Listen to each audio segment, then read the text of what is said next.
Kucing memang menggemaskan. Di sosial media tak jarang kita melihat konten-konten lucu soal kucing yang membuat kita ingin memelihara mereka. Mayoritas dari kucing-kucing tersebut adalah kucing jalanan. Tak jarang kisah mereka mengundang haru. Manusia datang menawarkan tangannya untuk menyelamatkan mereka. Akhirnya mereka tinggal happily ever after. Lantas, bagaimanakah nasib kucing-kucing yang tidak diselamatkan? Mereka tetap tinggal di jalanan bersama kucing-kucing liar lainnya. Yang ada di jalanan ini, yang liar, yang kemudian menimbulkan banyak persoalan. Sister Island, gugus pulau yang berada di dekat Cayman Island di Australia. Di sini, iguana batu tumbuh dan beranak pinak. Ya, aman-aman saja. Pokoknya, sampai keberadaan mereka terancam oleh spesies iguana lain dan kucing liar. Ya, kamu nggak salah dengar. Betul, kucing. Setelah berbagai langkah diambil dan gak membuahkan hasil, pemerintah Cayman Island akhirnya menempuh jalan pemusnahan terhadap kucing-kucing liar tadi. Kesimpulannya, kucing liar tadi sudah overpopulasi dan malah jadi predator bagi anakan iguana batu yang baru menetas. Keputusan untuk memusnahkan kucing liar ditentang LSM yang aktif dalam kampanye soal kucing. Mereka menilai pemerintah gak melakukan langkah-langkah yang lebih komprehensif dan memilih memusnahkan. Ada setidaknya 4 tahapan yang mesti dilakukan, dari trap, neuter, vaccinate, serta release. Taktik ini dikenal sebagai TNVR. Pendeknya, tangkap, kebiri, dan lepas kembali.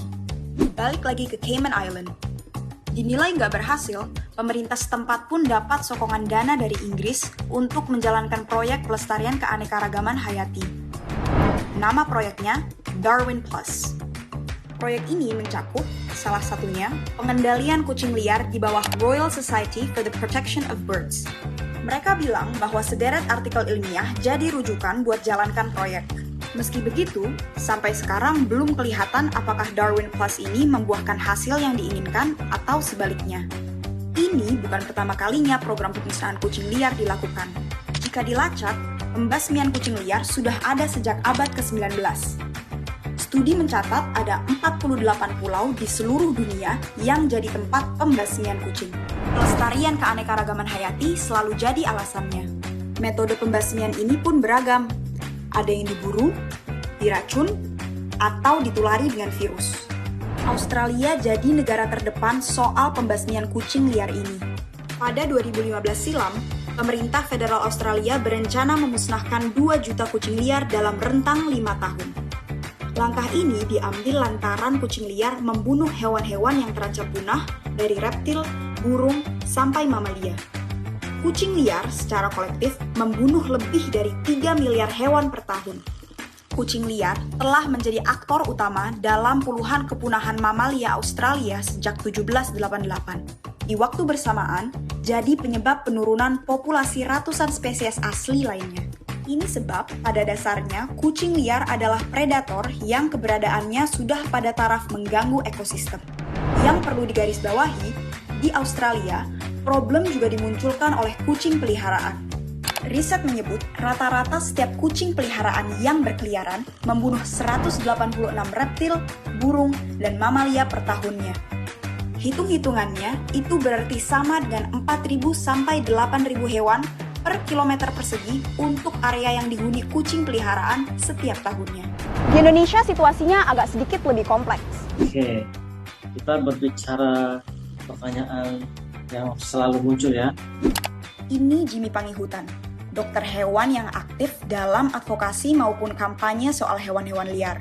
Kami mewawancarainya untuk mendapatkan insight tentang eksistensi kucing liar. Dari kajian lingkungan hidup, dikatakan hama itu kalau secara populasi itu overpopulasi jumlahnya dan sudah mengganggu produktivitas ataupun aktivitas manusia ataupun aktivitas hewan ekonomis, contohnya ternak gitu.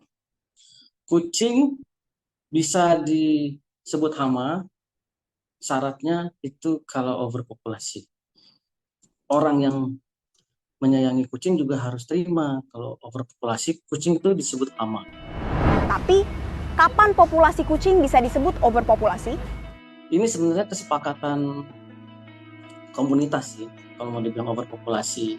Saya juga sudah sering mendengar komunitas diskusi di RW atau di RT pengendalian kucing di lingkungan. Nah, itu kesepakatan. Overpopulasi ini belum ada ketentuannya nih di negara Indonesia, jujur aja.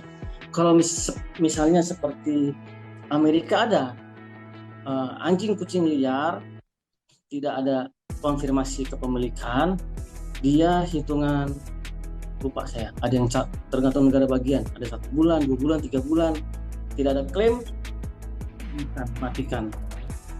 Nah, di Australia tahun 2015 mereka pernah bikin program eliminasi kucing liar, 2 juta kucing targetnya tahun 2015 di Australia. Di Indonesia nggak ada standar overpopulasi untuk kucing. Kalau kita bahas berdasarkan budaya tertentu di masyarakat suatu negara, misalnya Turki nggak menganggap kucing itu hama, padahal di sana overpopulasi. Tapi budaya masyarakatnya menerima berdampingan dengan kucing sebanyak itu.